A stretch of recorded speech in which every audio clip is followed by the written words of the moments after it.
It's 3:30 in the morning. Why am I doing this? Because I love good entertainment. And that's exactly what I'm going to talk about tonight.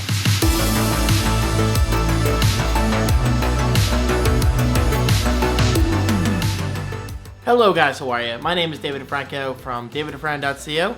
It's always linked right below. Check it out. I appreciate it. So tonight I watched Stranger Things 3, the finale. I've been watching it for the past few days. Now, it is important to keep in mind, this is my review, all right?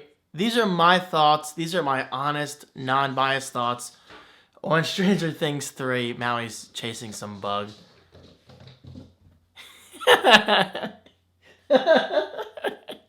Maui, what are you doing, dude? Cats get hyper at night. Anyway, I just watched Stranger Things 1, 2, and 3 back to back, all right? Back to back.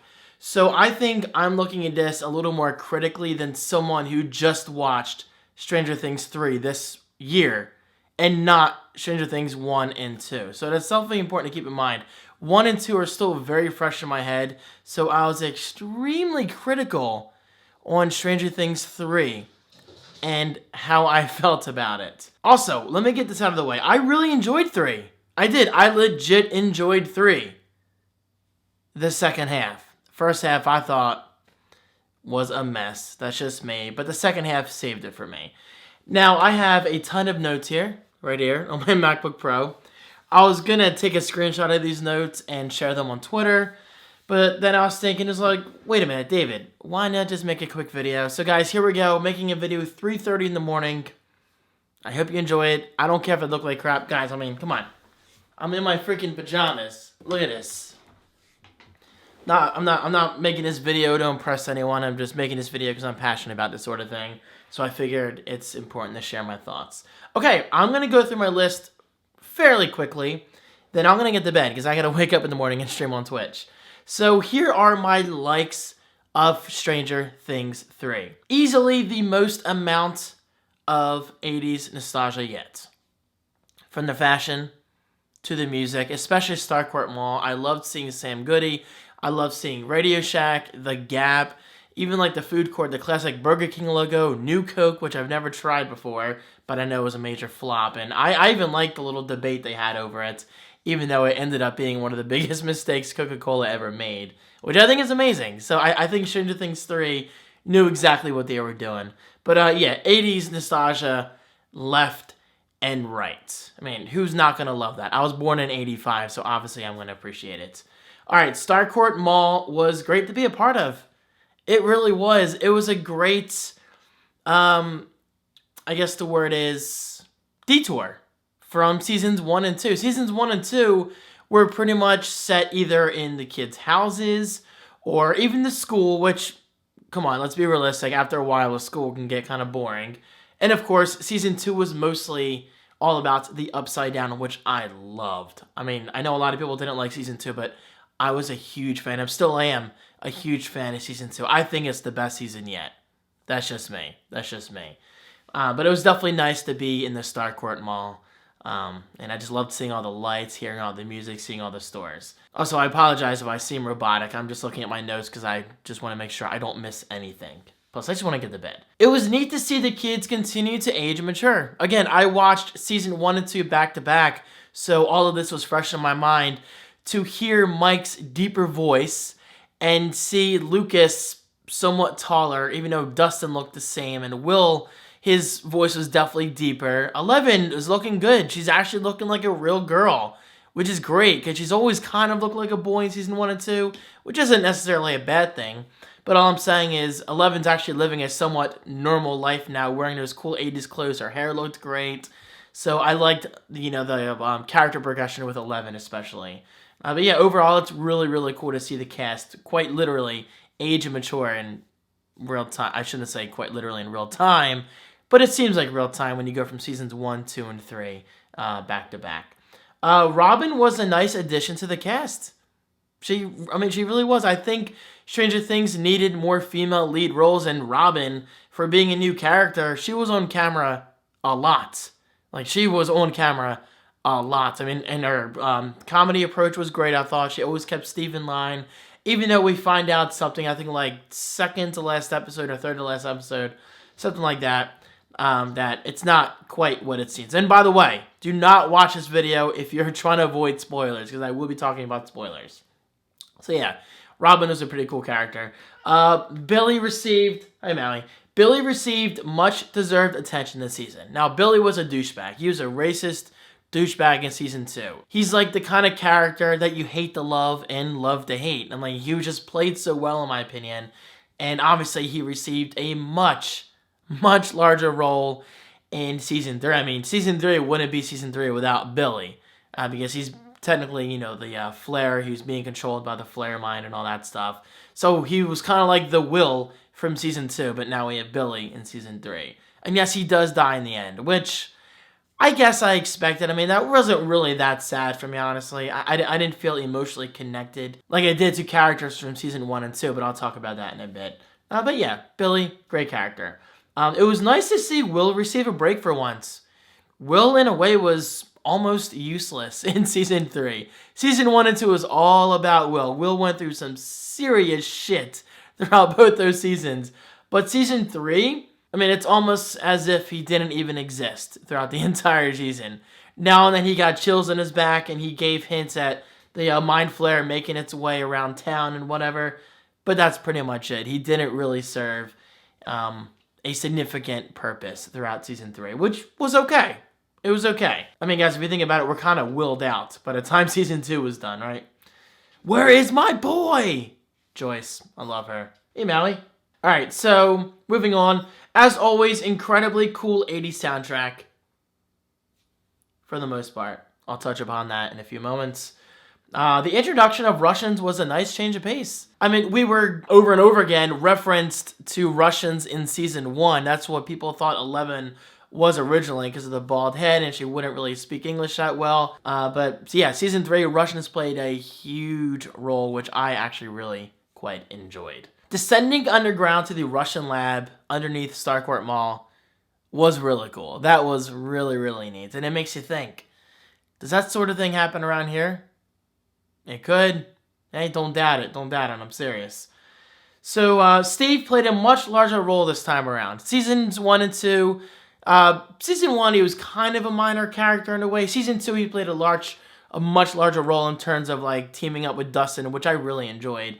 But season 3, much like Robin, he got a lot of camera time, and he played a huge role throughout the entire season, which was definitely nice to see. And it was kind of nice to see him not with Nancy so much, because obviously Nancy was with Jonathan, which I really enjoyed seeing. Can I help you? I'm over here trying to make a video, Mally. I just want to go to bed. The death of Alexei, I guess that's how you say his name, you know, the Russian, was expected, but still effective. I mean, it's that classic Hollywood thing. You see someone living their dream. So in this case, the Russian Alexei wanted to live the American dream. So he was at the festival playing games, and he beat the odds because Hopper tried telling Alexei that the other dude, I forget his name already, the one that helped Jonathan and Nancy in season 2. Yeah, basically tried telling Alexei that all the games were rigged, which, yeah, they usually are, and that you couldn't win. But hey, he ended up winning a huge prize. He was having the time of his life. And then he goes to show what's his name that, hey, look, I won a Woody Woodpecker, which I thought was cool to say. And then, of course, he gets shot by the Arnold wannabe Russian dude, so it was expected. It was still sad to see, honestly, though. That scene, ironically enough, affected me more than Billy's death. So that just goes to show you how much of a connection I didn't have to Billy. Like, I'm honestly not really going to miss Billy's character too much. Like, it was a cool character, but again, I wasn't emotionally connected to him like I was other characters. And of course, I'll talk about that more in a bit. Okay, where are we? And I apologize if this video is boring. Just put it on the background, listen while you work. I don't know. Let me see. Here we go. Incredible final fights against the Mind Flare using fireworks. Now, we pretty much saw this coming because they were showing fireworks. But to see it put into action with incredible particle effects. Netflix, whoever your visual effects designers and whatever are, give them a raise, because that was a colorful, an extremely effective scene. I obsess over stuff like that. I'm always looking for lighting effects and shadows and everything. And that scene was executed extremely, extremely well. So, well done. I loved that final fight. And speaking of, I think Season 3 had the most creative monsters yet. I mean, Season 1 was kind of minimal here and there because we were just learning about all the monsters that can come out of the Upside Down. Season 2 was a lot more effective because of the polywog and whatever eventually evolving and Dustin being upset. I really enjoyed that part.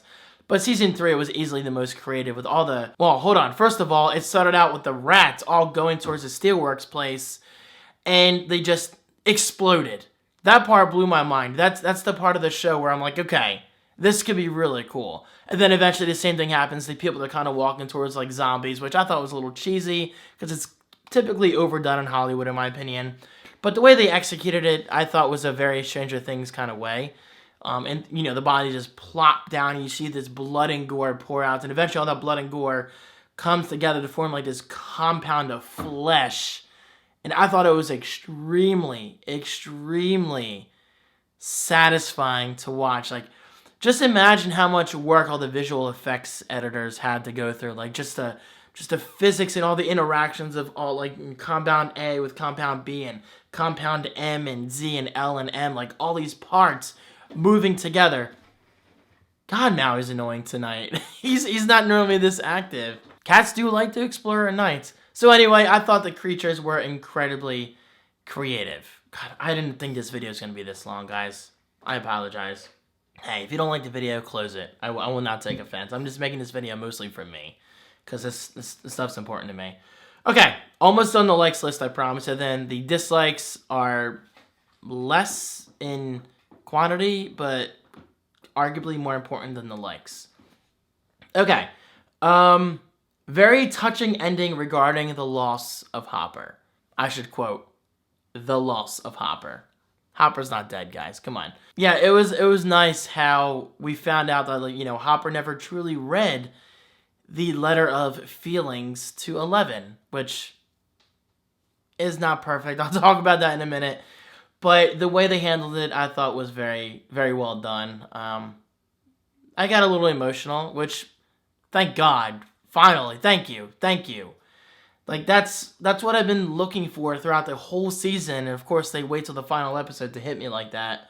Because 11's never truly had a real father figure besides, Papa, but no, that guy was just evil. So that was a nice scene. Beautiful cinematography all around. I mean, it wouldn't be Stranger Things if it wasn't well edited, well transitioned. It wasn't perfect, but overall, just a very beautiful presentation. So, yes, job well done to the Duffer Brothers. I thought it was a beautifully directed film in a way. That's what it is. A TV show is essentially a film divided into parts. And finally, last but not least, on my likes list, the ending left things wide open for expansion of the storyline.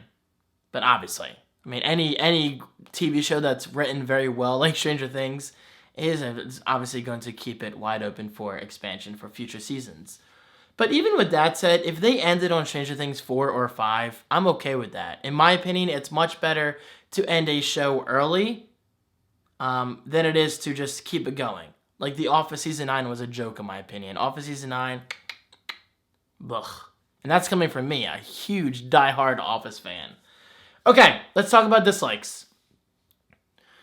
Easily my most disliked thing about Stranger Things 3 by far over Seasons 1 and 2. Way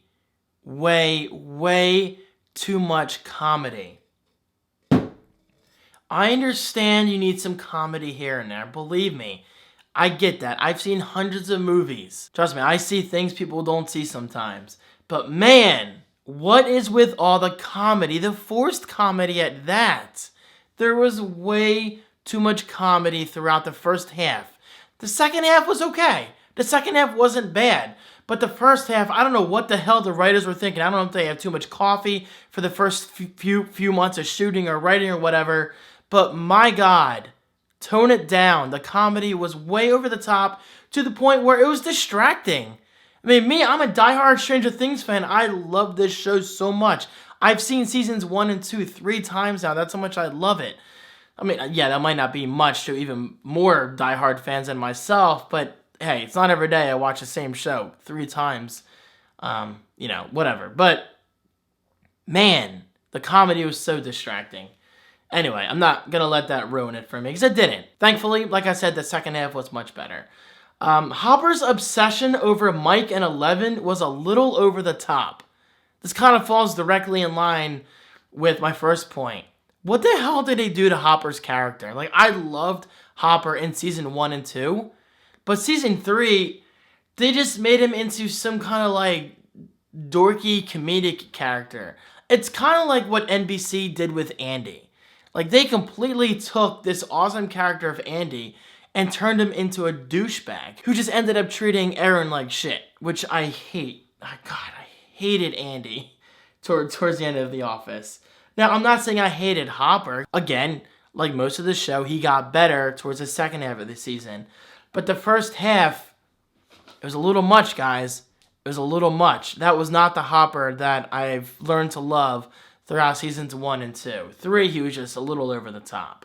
Hopefully, if he's back for season 4, they'll tone him down a bit. Why was Hopper so damn angry / comedic? That I'm not going to go into that. It's the same what I just said. Continuity wasn't as well executed as it was in seasons 1 and 2. There's this one scene where, they're talking about both so-and-so facing the west, means the clock was on the 9, right? But the following significant scene, the transition to the next scene, the clock is suddenly, I think it was like 15 or 30 minutes before both hands on the 9. Which tells me, the viewer, wait a minute, we just jumped back in time by like 15 or 30 minutes. I forget exactly what it was, but the clocks definitely weren't matching. So that's either an oversight, which, yeah, I understand happens. Guys, Stranger Things, in my opinion, has some of the best continuity between shots that I've ever seen in entertainment. And believe me, I'm obsessed with continuity. And if you don't know what I'm talking about, it basically means they have to be consistent from shot A to shot B, back to shot A, or even to shot C. So, for instance, if my left hand is on my head and they go to shot B and suddenly my right hand is on my head from a different camera angle, that's called a break in continuity. Now, thankfully, Stranger Things 3 was fine for the most part. They did everything near perfectly. But that time hop made me think, first of all, was it an oversight? Or did we actually travel back in time by a half hour when they transitioned back to the kids or whatever? I think it was when they were going inside the elevator. And if that's the case, they did a very poor job at editing and letting us, the viewer, know exactly what's going on. So I don't know what happened there. I don't know what happened there. But that was definitely disappointing to see because I expected more from Stranger Things. Emotional connection with the characters wasn't nearly as strong as before. In season 1, we had this great connection with these kids. We're just learning them. We're finding out who they are. We're finding about, Mike liking Eleven liking Mike, but it was still so young. You didn't really know too much about them. We knew about Nancy and Jonathan and Steve being a douchebag, but Nancy eventually falling for Jonathan and vice versa and all that stuff, and Barbara disappearing. I actually felt connected with the characters. Like, I felt like I was with them when they were talking to each other and showing emotion, having fun. Season 2, in my opinion, was even better when it comes to character progression. The whole thing with Will being controlled when they try to flamethrow the mind flare and whatever, the freaking tentacles. When Will is having that seizure-like activity, or reaction is the better word, reaction in the field near the Upside Down, that scene, I've seen it 3 times, but it still hits me hard every time. And every time the credits come up after that, I'm like, excuse my line, I'm like, Jesus Christ, this is fucking amazing. Like, this is good TV. But I did not have that feeling emotionally with the characters throughout most of season 3. Now, I guess in a way this makes sense because we've already learned the characters. We've developed relationships with these characters. So maybe there's not much else we can get there. But thankfully, the end of season 3 saved it with the whole Hopper dying thing and 11 being reunited with Joyce and finding out Hopper's dead. That was pretty powerful. That was definitely pretty powerful. And of course, it was nice with Dustin meeting Susie in the Camp Nowhere over the summer. And yes, we found out she was real towards the very end of season 3, which I thought was clever. Well done. But besides that, I didn't have any emotional connection with the characters like I did in seasons 1 and 2. Okay, where are we? Soundtrack didn't take itself seriously during several comedic scenes. Yes. I'm a big audio guy. I'm a big soundtrack guy. I'm a big overall presentation kind of dude. I appreciate this sort of thing. Trust me, I see things my family doesn't. I see things my friends don't. You know, when I say things, they're like, oh, I didn't even notice that. That's just who I am. I obsess over little details. There's several scenes where, like, Joyce is arguing with Hopper, which, by the way, eventually got annoying. 1 or 2 times is great, but by the 5th or 6th or 7th or 8th argument, I'm like, Jesus, just shut up already. Stop arguing. Like, it's too much, but that's beside the point. Anyway, the soundtrack that they were using from time to time was a little too cutesy, in my opinion, for Stranger Things. I expect that kind of presentation from a romantic comedy or whatever, not Stranger Things. Maybe once is great, twice is okay, but when I hear it over and over again in the same season, which I never really heard from seasons 1 and 2, by the way, at least to the point where it's too much, I'm like, okay, please, this is distracting. And I know people are going to hate me for this. You know what? I don't care. It's my opinion. But I'm extremely critical. About this stuff. Where are we? This. Danny, I know you agree with this. The use of fart humor in the beginning was unnecessary and felt cheap. Duffer Brothers, come on. Stranger Things, you guys are better than this. Why, when 11 was spying on Mike and his friends, you know, after 11 dumps Mike and whatever, why did you... Okay, the whole burping thing is whatever. That's fine. But why did you have to make... I think it was Lucas? Correct me if I'm wrong. Why did you have to make Lucas fart? Which, by the way, sounded fake as hell. Like, you can always tell a fake fart from a real fart. And I cannot stand when these companies, these professional companies who make millions of dollars, resort to fake farts as humor. They did it in The Office, which I hated, by the way. I hate when Kevin farts. Like, it sounds so fucking fake. It distracts me as the viewer. Stranger Things is like one of these shows where I take seriously and I deeply care about and get emotional about. And then you disrupt that experience by including this cheap fart. You're so much better than that. Like, what happened at the writing table that day? Like, one brother talked to another brother and like, you know what? We should put a fart in here. Stupid. Really, really stupid. Okay, besides Hopper, none of the characters' deaths can compare to Bob's. Bob's death towards the end of season 2, in my opinion, was very... I need sleep.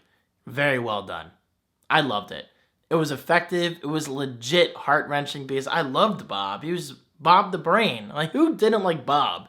He was just overall lovable, funny, quirky character who never overdid humor, by the way, like Hopper did in season 3. I'm telling you, there was some kind of staff change between season 2 and season 3. Either that or they started taking crack or whatever during season 3. Seriously, what happened? Like, there's such a cutoff point between the writing. Season 2, I thought, was so much better written than season 3. But I've made that clear. Anyway, Bob's death in season 2 was one of the best out of the entire show. And besides Hopper's death, I never once felt that kind of connection throughout season 3. Alright, so finally, last but not least, and then I'll talk about some final thoughts, and then I'll wrap up this video, I promise. Season 3 was the most action in a season yet. There's no doubting that. But story progression, to me, felt like a side quest. I mean, if you think about it, guys, did we truly get anywhere with the story? Not really. We once again closed the gate because the Mind Flayer was creeping around us like he was in Season 2. So Season 3, at the end of the day, yeah, it was Hollywood lights and all this glamour, I don't know, whatever word you want to use. Yeah, it looked amazing, it sounded amazing, it felt amazing. But at the end of the day, it was more of the same. I mean, if anything, I would have appreciated more of the Upside Down from Season 2, but we didn't really get that. Which I understand, I know they got to move on at some point with the mall and everything, which is great with the Russians. But my point is, Season 3, we didn't really have that much story progression if you truly think about it. Nothing really changed. We closed the gate once again. So, nothing truly is that different. Sorry. I mean, yeah, it was a lot of action, but don't be fooled by all the 80s nostalgia and on-screen special effects. Nothing's really that different. Yeah, we had some character progression here and there, which was fine. I appreciate that. But, yeah, we're right back where we started. Right? I mean, I don't think anybody can disagree with that. Okay, so some final thoughts on Stranger Things 3 based on the ending. I think we can all agree that Hopper's not truly dead. I mean, come on. The American, not the Russians, reference towards the very end, that's obviously Hopper. What other American would they have captured? I mean, yeah, they could have someone else, but from a writer's perspective, it has to be Hopper. But, in what time setting? What truly happened when they destroyed that huge machine towards the end? You know, the one that was closing the gate. What truly happened? Well, it was actually technically opening the gate, but destroying it closed the gate. Sorry, I should have made myself more clear. What truly happened? Yeah, everyone around them vanished, but Hopper was in a different position than the Russians were. The Russians were scattered all around. Hopper was like directly right there. Like he was right there. So, if you want my honest opinion, I think Hopper was sent to another universe, like a parallel universe. Hear me out, because nothing is impossible in Stranger Things. And this is where things get really interesting. If you go back to Season 1, the Flea in the Acrobat episode, Mr. Clark, I think that's his name, Mr. Clark talks about parallel universes, but the fact that we have no way of getting there. Well, come on, this is Stranger Things we're talking about. Anything is possible in this show. So, I do think Hopper is still around. Yeah, he might be in Russia. He might be somewhere else. But I strongly believe he's still around, just in another either parallel universe or another time altogether, like another time period or time setting. Because Back to the Future is shown several times throughout the end of Season 3. This is not just an 80s reference, guys. This is direct foreshadowing of something coming in Season 4. I guarantee you, it's no coincidence. It's no accident that Back to the Future is shown in Season 3. It's no accident, guys. It's a direct reference to the fact, or maybe theory rather, I shouldn't say fact, to the theory that Hopper is still around. He's just not here. Now, come back to this video in Season 4. I guarantee you that's what's happening. And plus, Hopper himself even says in the letter, you know, when they're doing the whole monologue towards the end, when he's reading the letter out loud, he says, I wish I could go back to how things were or whatever, but we just can't do that. That's impossible, or something like that, he says. He basically says time travel is impossible. Well, Hopper, multiple times throughout Season 1 and 2, has said things are impossible. Has he not? So, if the writing is as good as I hope it is, we're going to once again prove Hopper wrong. He's going to prove himself wrong. And he's going to defy time. He's going to defy physics. And he will be back. Mark my words. Now, Joyce, Will, and Eleven moved away, did they not? They didn't stay because Hopper wasn't there, so maybe Joyce wanted a fresh start. If Hopper does come back, will Joyce move back? I mean, I can't picture the cast not being together. I mean, they were apart for most of Season 3, which is kind of a good thing and a bad thing. But I mean, Will can't be away from the guys. right? 11 can't be away from Max. So something or someone is going to bring everybody back together. Okay, so if I had to rank the seasons, I think the following was fair, broken down into categories. In terms of story progression, seasons 2, 1, 3. Okay? In terms of characters, interesting characters. Not character progression. Just interesting characters, new characters, old characters, whatever. 3, 2, 1. Which makes sense. Season 3, we have the most characters. Action. 3, 2, 1. Easily the most action in 3. Environment/setting. 3, 2, 1. I enjoyed Starcourt Mall in Season 3. I enjoyed the arcade in Season 2. I enjoyed the home feeling in Season 1. Soundtrack. 2, 1, 3. I think 3 was a little weak with the soundtrack. That's just me. And horror. I know Stranger Things might not... I don't know. It might be more sci-fi than horror. But in terms of like horrific settings and, the rats exploding, easily 3, 2, 1. And I do have a final note. While Season 3 wasn't my favorite from a story perspective, it was certainly the most interesting in terms of dealing with the Mind Flayer. And I'll end it on that note, guys. You know what? I don't think I'm streaming tomorrow. I'm just going to sleep in and edit and whatever. This is a long video. Now, you guys got to understand something. It's extremely rare. It's extremely rare that I actually sit down and review a movie or a TV show on camera. It's just not my style. And I realize I'm not the best reviewer, but Stranger Things is extremely important to me. And it's important to note, guys, I didn't hate Season 3. The first half of Season 3, yeah, it was disappointing. It did a lot of things wrong, in my opinion. But the second half definitely saved it. Was it my favorite season overall? No. Like, overall presentation, considering everything I talked about, the likes and the dislikes, I kind of want to say, from best to worst, 2, 1, 3. But I kind of want to say 2, 3, 1. Either way you look at it, my favorite season is still Season 2.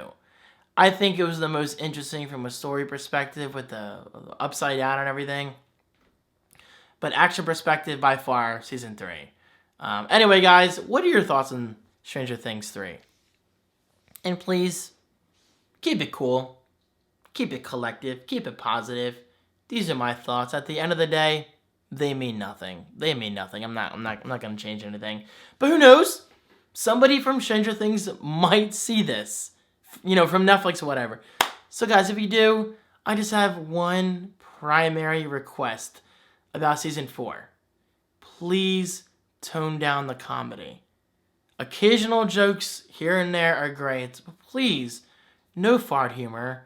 No overly chaotic characters like Hopper, like causing all this comedic chaos. Like, I don't understand the need for that.